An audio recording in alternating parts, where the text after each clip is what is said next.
والهندوس ظهر نجم جديد، بابر، حفيد تيمور لينك، واللي جه من اوزبكستان علشان يعمل اعظم دولة اسلامية في الهند.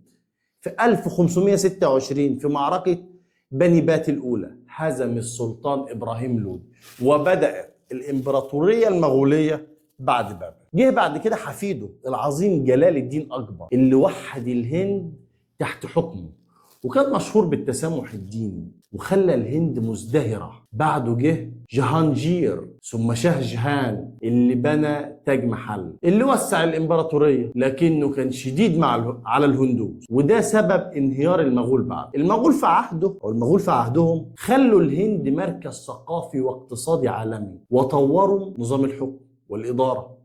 لكن ضعف الدولة بسبب الحروب الداخلية والصراعات على العرش أدى لدخول الاستعمار الأوروبي، وهنا كانت أهم جزء